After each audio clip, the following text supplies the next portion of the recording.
एक भाई ने 3 बात के ऊपर कहने की कही लिखिए। एक तो यह कि भगवान को हर समय के मां स्मरण कैसे हुए। दूसरी बात यह कि चित्त जो है सो स्थिर कैसे हुए। तीसरी बात यह महापुरुषों की महिमा की बात।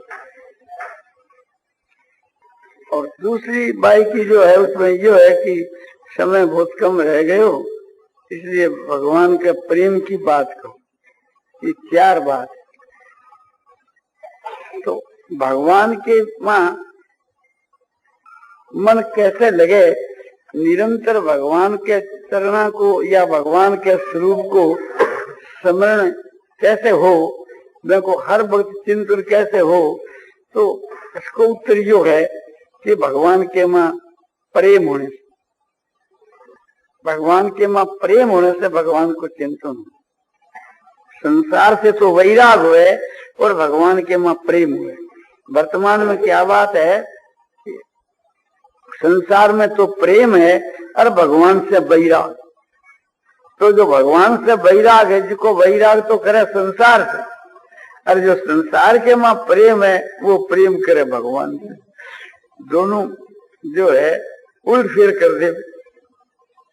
तो जिस प्रकार से संसार को चिंतन बिना परिश्रम के अपना आप ही होए, कोई भी आदमी के लिए चेष्टा नहीं करे भी बैठ कर 2 घंटा संसार को भी चिंतन करो। अपने 1 घंटा भगवान को ध्यान करो, चिंतन करो, तो 1 घंटा 2 घंटा संसार को भी करो। अरे संसार को तो बिना करे जबरदस्ती होए, करने लगे तो डूबे। क्योंकि जाए तो विषया में पुनः संग से सुख जाए थे, और संगा संग जाए थे काम में कामात करो दो भी जाए। जाए तो विषया में पुनः संग से सुख जाते। विषया का जो ध्यान करने वाला जो पुरुष है, उसकी विषयों की मां आसक्ति हो जाती है, ध्यान करने से आसक्ति हो जाती है, और फिर आसक्ति होकर के विषयों के मिलने की कामना होती है, और कामना में कोई बाधा पहुंचावे तो उसके मां फिर क्रोध उत्पन्न होता है। सब अनर्थ को जो मूल है सो विषया को चिंतन। तो विषया के चिंतन से विषया में आसक्ति होए, प्रेम होए, और भगवान को चिंतन करने से भगवान में प्रेम हुए। तो संसार को प्रेम क्यों हो रहा है कि संसार के मां सुख बुद्धि हो रही, इसलिए उसमें प्रेम हो रहा है, और प्रेम होने के कारण ही संसार को चिंतन। इसी प्रकार से भगवान में सुख बुद्धि होए तो भगवान में प्रेम होए, और भगवान में प्रेम होए तो फिर भगवान को चिंतन अपने आप ही।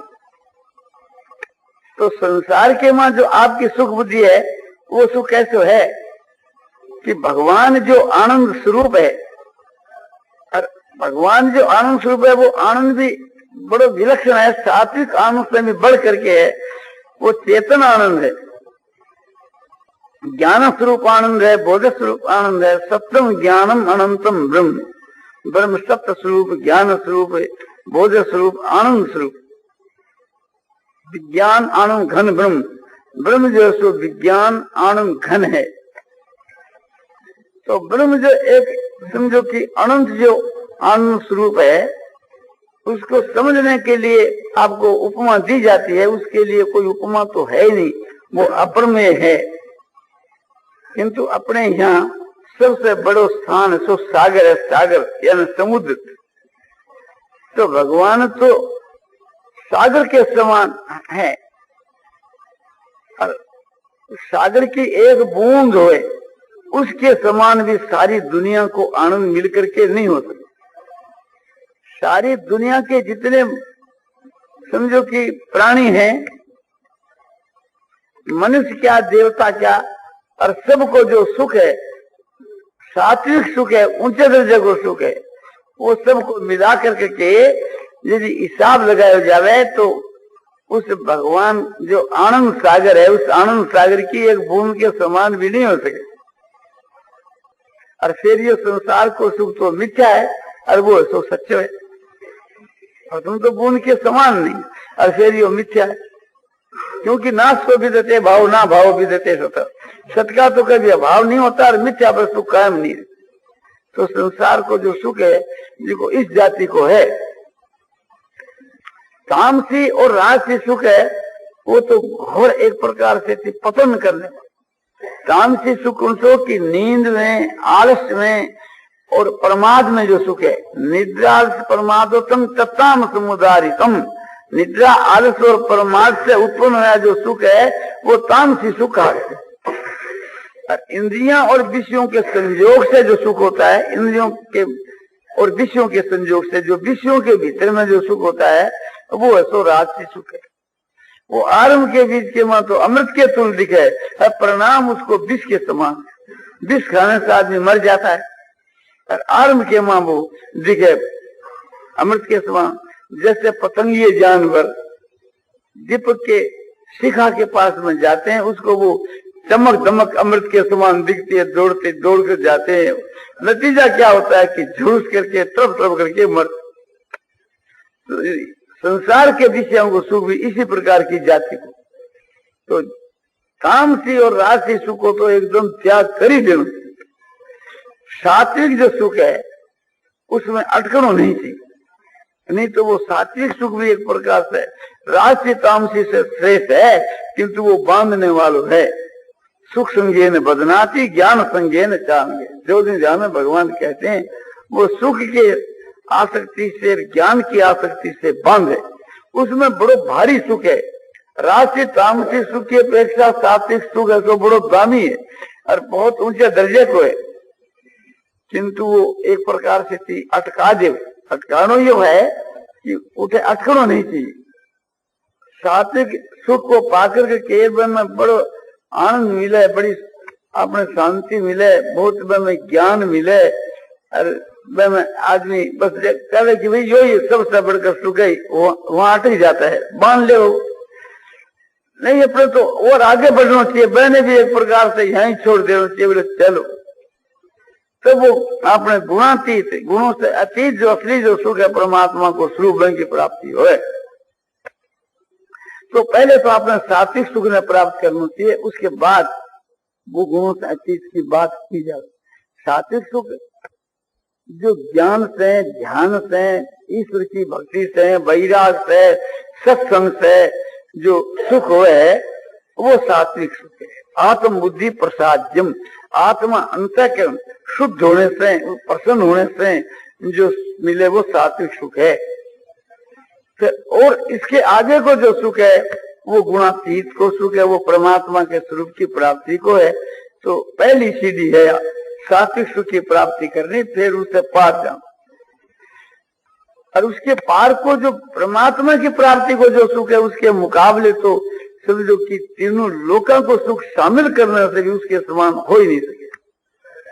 तो ऐसा समझ करके और इस संसारिक सुख ने एकदम ठुकरा दे, एकदम इसने ठुकरा दे। तो जैसे विषयों के भीतर के वहां जो राजसी सुख है वो तो और नीचे दर्जे को है, सात्विक से भी नीचे दर्जे को, वो तो एकदम समझो कि आरंभ के मां तो अमृत के समान, अंत में विष के समान। तो विष खाने से आदमी मरता है।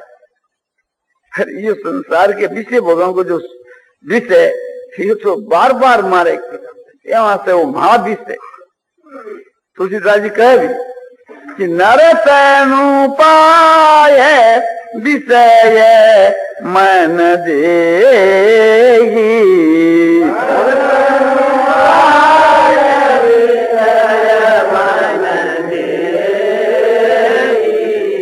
पलटी सुदाते सख विष लेखी।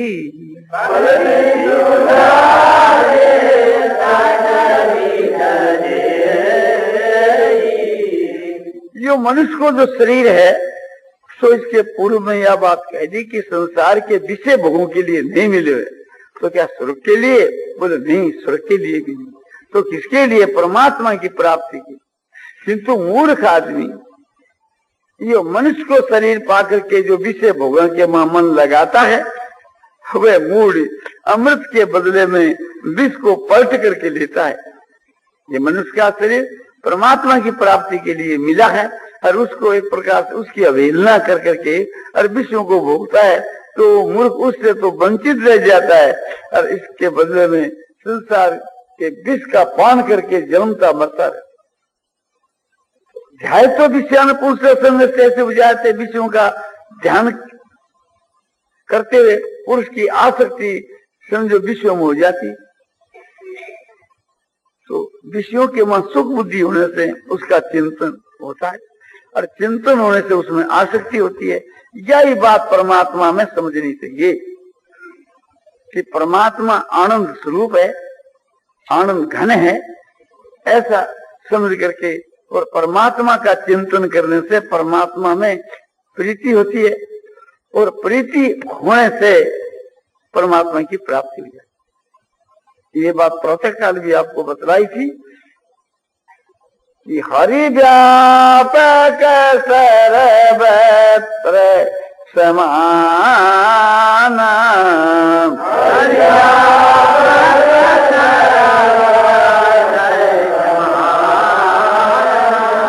और प्रेम ते प्रगट हो ही मैं जाना।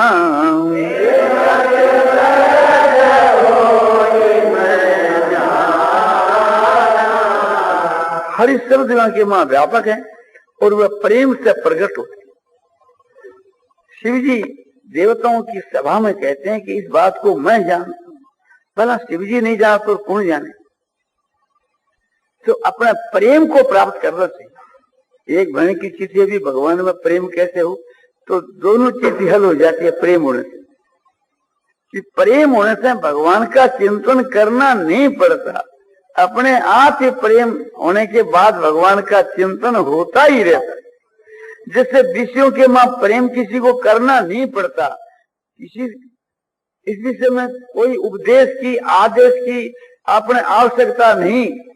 कोई पूछे कि भाई विषयों में हमारा प्रेम कैसे हो, ये कोई आज तक किसी ने प्रश्न भी नहीं किया। विषयों में तो प्रेम है ही। यही लोग प्रश्न करते हैं कि भगवान में प्रेम कैसे? बोले विषयों में प्रेम जो है उसका क्या हेतु है कि विषयों में सुख बुद्धि है, आज उसमें दुख बुद्धि हो जावे तो प्रेम भाग जाओ। इसीलिए विषयों के वहां दुख बुद्धि करनी चाहिए कि जैसे पतंगे जानवर उसे लालचन के वहां सुख बुद्धि करते हैं तो उसके नजदीक जाते हैं, जाने से क्या दशा होती है आप प्रत्यक्ष देखते हो, तो उसके लिए वो मृत्यु है।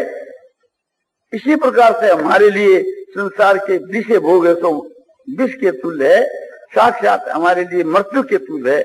ऐसा समझ करके अरे विश्वास करना चाहिए, नहीं तो फिर जानवरों में हमारा में क्या फर्क? जैसे पतंगे जानवर और वैसे फिर हम लोग। तो इस बात को ध्यान में रख करके और संसार के वहां जो विषय भोगों में जो सुख है वो अपने लिए काल है, ऐसा समझ उसे दूर ही रहना चाहिए, उससे कभी प्रेम नहीं करना चाहिए। क्या बताऊं, समय तो देखो आधा घंटा हमारी घड़ी को 5-4 मिनट गए ना। तो एक बात तो आपको ये बतलाई, अब आप ये प्रकरण बीच में आ गया था कि प्रेम कैसे? तो प्रेम होता है भजन करने से, सत्संग करने से, भगवान का ध्यान करने से। तो ध्यान की बात तो आपको बतला दी कि जैसे विषयों का चिंतन करने से, विषयों का ध्यान करने से और विषयों में प्रेम हो जाता है, तो इसी प्रकार भगवान का ध्यान करने से भगवान में प्रेम हो जाता है। प्रेम का एक तो ये उपाय। दूसरा उपाय ये आपको कि हमारा तो ध्यान लगता नहीं लगता, तो नाम का तो जप हो सकता है ना, मतलब नाम का जप हो सकता है। तो ध्यान के बिना नाम का जप ही को सुमरिए नाम है रूप दीनु देखे,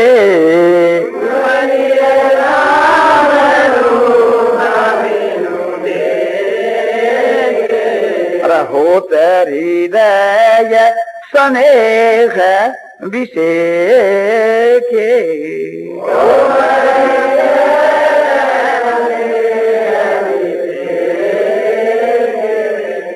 रूप बिनु देखे भगवान के स्वरूप का ध्यान नहीं हो सके तो न सके, तो भगवान के नाम का ही सुमरण करना चाहिए। क्या होगा उसे कि भगवान के मां विशेष प्रेम हो जाएगा। और क्या उपाय? और सत्पुरुषों का संग करना। विनाशत संगन हरि कथा ते बिनु मोहन भाग। विनाशत संगन हरि कथा ते बिनु मोहन भाग। मोह गए बिनु राम पद हो नजर अनुराग।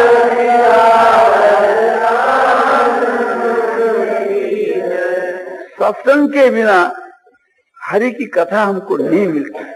माने हरि माने भगवान, भगवान के प्रेम की, गुणों की, प्रभाव की, तत्व की, रहस्य की, भगवान के समझो कि ये कथा तो नहीं मिलती है। इनके मिले बिना भगवान मोह का नाश नहीं होता, और मोह के नाश हुए बिना भगवान के मां अनुराग जो है, प्रेम जो है, सो दृढ़ नहीं होता। तो इसलिए ये बात सिद्ध हुई कि सत्संग करने से हरि के प्रेम प्रभाव तत्व रहस्य की बातें मिलती है, और उसके सुनने से उनमें श्रद्धा होकर के प्रेम। तो इसलिए हम लोगों को सत्संग करनी चाहिए। सत्य जो परमात्मा है उनका जो संग है वो एक नंबर का सत्संग है, और सत्य जो परमात्मा उसके मां जो अनुराग है वो भी एक नंबर का सत्संग।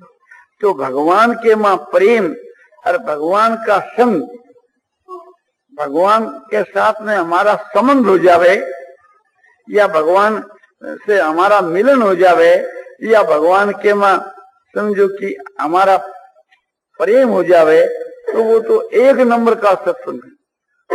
यदि ऐसा न हो तो फिर 2 नंबर का सत्संग वो है कि भगवत संगी संगानाम। भगवत जो संगी है, भगवान का संग होता है जिनके, भगवान जिनको मिल चुके या मिलते हैं, ऐसे भक्तों का जो संग है वो भी दूसरे नंबर का सत्संग। और वह भी नहीं मिले तो अपने जैसे परस्पर के वहां भगवान की चर्चा करते हैं, इस प्रकार का जो संग है वो भी एक प्रकार से तीसरे नंबर का सत्संग समझो कि। और वो भी यदि नहीं मिले तो सत शास्त्रों का जो संग है वो भी सत्संग, वो तो कहीं मिल सकता है। भगवान के प्रेम की, प्रभाव की, भक्ति की, ज्ञान की, वैराग की पुस्तकें जो है ये आप मंगा सकते हो, जगह जगह मिल सकती है। जैसे गीता प्रेस में मिले तो और भी जगह मिले, तो इनको संग्रह करे और उन्होंने पढ़े। पढ़ने के वास्ते तो समझो आपने खाली गीता प्रेस की पुस्तकें सब पढ़ रहे हुए तो आत्मा के कल्याण के वास्ते और आवश्यकता थी। गीता प्रेस की सारी पुस्तकों को तो बात दूर रही, खाली एक गीता रामायण ये 2 पुस्तक पढ़कर उनके अनुसार अपना जीवन बनावे तो भी बेड़ा पार। इतना भी नहीं होवे तो खाली गीता एक प्रकार से पढ़ ले तो उससे ही अपना काम सिद्ध हो जाए। और गीता सारी धारण नहीं हुए तो एक श्लोक को धारण कर ले तो भी बेड़ा पार। अब इससे नीचे और क्या बताऊं, एक श्लोक के अनुसार अपना जीवन बना ले मनुष्य। ऐसे ऐसे गीता में बहुत से श्लोक कि जैसे मच्चिता बदगत प्राणा बोधयंत परस्परं कथयंत मांग नित्यं तुष्यंती च रमन्ती च। ये 10वें अध्याय का 9 का श्लोक है। इसका यह भाव है कि जिनका मेरे में चित्त है वो मच्चिता, और मदगत प्राणा जिनका जीवन मेरे ही लिए वो मदगत प्राणा, और परस्पर के मां मेरे तत्व रहस्य को जानने के लिए हर वक्त बातचीत करते रहते हैं, वो बोधयंत है परस्पर। और कथयंत से मांग नित्यं मेरे गुण प्रभाव तत्व रहस्य की बातों को समझ करके मेरे भक्तों में जो कहते हैं वो कथयंत से मांग नित्यं और तुष्यंती च रमन्ती। इस प्रकार से मेरे में जो रमण करते हैं, रमण क्या है, भगवान मन से थी भगवान का आह्वान कर करके और उनका जो दर्शन है, भाषण है, सफरत है, वार्तालाप है, चिंतन है, उसमें सुगंध लेना है, उनका प्रसाद पाना है, समझो चरणों को नमस्कार करना है, चरणामृत लेना, ये सब एक प्रकार से भगवान की भक्ति के अंग। तो इस प्रकार से करने से भी बेड़ा पार। यह रमन, और इससे जो सुख मिले, शांति मिले और उसमें संतुष्ट हो, वो तुष्टि। तो इससे थी परमात्मा की प्राप्ति। जब एक ही श्लोक के धारण करने, ऐसे ऐसे बहुत सी श्लोक। मन मनाव मद भक्तो मध्याजी मांग नमस्कुरु और मामे वैसे सप्तम से प्रति जाने प्रयोजन। गीता की समझो कि 18वीं अध्याय का ये 65 का श्लोक है। अर्जुन तू मेरे में मन को लगा, मेरा भक्त हो जा, मेरी पूजा कर, मुझको नमस्कार कर। इस प्रकार करने से थी तू मेरे को ही प्राप्त होगा। मैं तुम्हारे प्रति सत प्रतिज्ञा करके कहता हूँ, तू मेरा प्यारा है। तो एक श्लोक को धारण करने से ही पार है। इसी प्रकार से बहुत से श्लोक, उसी के साधन, उसी में फल। मत कर्म कृष्ण मत परमो मत भक्त संग वर्जित निर्वैर सर्वभूतेषु यस्य मामेति पांडव। ये भगवान ने गीता की 11वें अध्याय के अंत में 55 के श्लोक में कहा कि जो आदमी मेरे ही वास्ते कर्म करे, जैसे लोभी आदमी रुपयों के वास्ते अपने कर्म करे, ऐसे मुझ परमात्मा की प्राप्ति के लिए जो मेरे लिए कर्म करे, सब कछु भगवान को है, मैं भी भगवान का हूँ इस भाव से, और सब में भगवान व्यापक है इस भाव से। और मेरी प्राप्ति के लिए, कोई कामना के लिए नहीं, मेरी आज्ञा के अनुसार वो भगवान कहते वो मत कर्म। तो इस प्रकार से अपनी सारी चेष्टा हो और मत पर में मेरे पर निर्भर हो जा, मेरी शरण हो जा। और मत भक्त है मेरे में जिनका प्रेम, मेरा ही हर वक्त भजन ध्यान करने वाले, और संग वर्जित, संसार की आसक्ति से रहित, संसार में जो प्रीति है उसको हटा करके, उसको ठुकरा करके वो प्रीति भगवान के वहां जाकर के लगा दे, वही भगवान का भक्त। यो मत भक्त से मैं प्रिय, ऐसा मेरा भक्त मुझको प्यारा है। ये भगवान ने 12वीं अध्याय के में कहा। ये 11वीं अध्याय के अंत की बात है। निर्वैर सर्वभूतेषु, सारे भूतों में जो वैर से रहित है, द्वेष से रहित है, हे पांडव है मुझको प्राप्त।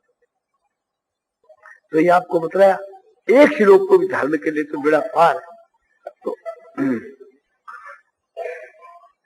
तो यहाँ जैसे कोई बद्रिकाश्रम को जा रहा है, केदारनाथ जी जा है, गंगोत्री जमुनोत्री, तो वहां पहला जो आदमी जा चुका, ऐसा आदमी अपने को मिल जावे तो सब सतियों की बात बतला देवे, सब सुविधा बतला देवे, तो सहज में हमारा वहां पूछना हो जावे। पर चालना तो हमारे को ही पड़े, पैरों से हमको चालना पड़े। यहाँ तो समझो कि डांडी वगैरह भी मिल जावे, किंतु भगवान की प्राप्ति का जो साधन है वो तो अपने को ही करना है। हाँ, दूसरों से भी हम साधन करवावें तो उससे हमारे को मदद मिल सकती है, जैसे डंडी में बैठ कर मिल जाए। तो और वो सत्संग इसके इसे नीचा है कि कोई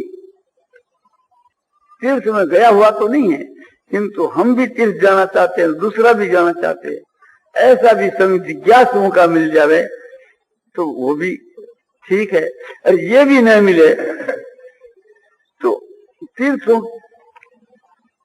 का जो विवरण जिन पुस्तकों में लिखा है, आपने ऐसा जो कोई नक्शा मिल जावे, पुस्तक मिल जावे, तो उसके आधार पर पढ़ते हुए जाओ तो भी हमारे को मदद मिले। तो यह बात है। तो ये बात आपको बतलाई। अब दूसरी बात है कि मन बस में कैसे हो, अपने कंट्रोल में कैसे हो। क्यों मन कंट्रोल में हो जाता फिर भगवान में लगा दे। तो मन के वास्ते ये बतलाया अभ्यास और वैराग। अभ्यास से न तो कौन के वैराग्य ने से फिर अभ्यास करे, अभ्यास है और वैराग। वैराग का मतलब है कि संसार में जो हमारी प्रीति है, राग है, उसके अभाव का नाम वैराग। तो संसार से प्रीति हटाओ, इसमें दुख बुद्धि दोष बुद्धि करे, आसक्ति रण विश्व पुत्र दार गिरा दिशु। पुत्र जो है दारमान अस्त्री है, घर है और मकान आदि से रुपया है, सब इनके बीच के वहां आसक्ति को अभाव जो एक साधन है, और इसमें ममता को अभाव, और समझो कि जन्म मृत्यु जरा व्याधि दुख दोषानु दर्शनम, जन्मने में मरने में बीमारी में वृद्धावस्था के बीच के वहां दुख और दोषों को देखे, इससे भी वैराग होता है। इंद्रियार्थेषु वैराग, मन अहंकार एवं, इंद्रियों के अर्थों के मां विषयों के मां वैराग और अहंकार को अभाव। वैराग होकर जो नहीं रहा कि मैं विरक्त हूं, फिर उसका पतन होना शुरू हो जाए। बोले बात तो ठीक है, पर हुए कैसे? ये संस्पर्श जाब होगा दुख एवते आदम तुरंत कौनते नेते सूरम ते बुढ़ो।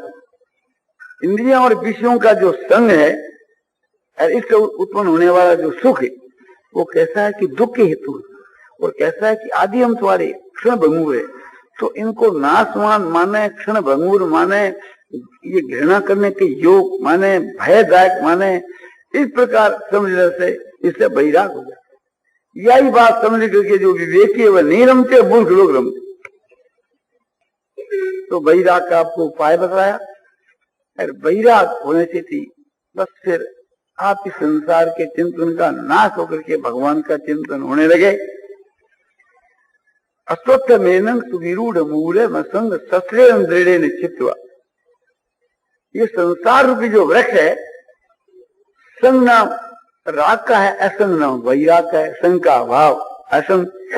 तो ऐसा कि तीव्र वैराग, दृढ़ वैराग, उस दृढ़ वैराग रूपी शस्त्र के द्वारा संसार रूपी वृक्ष को काट।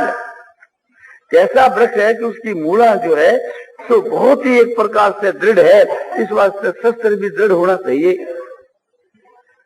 तो संसार रूपी वृक्ष को काटना क्या है कि तीव्र वैराग के द्वारा एक प्रकार से संसार के संकल्प से रहित हो जाए, पूर्णा से रहित हो जाए, इसको एकदम भुला दे, यही वृक्ष का काटना। तो ऐसा वैराग मिले कहाँ?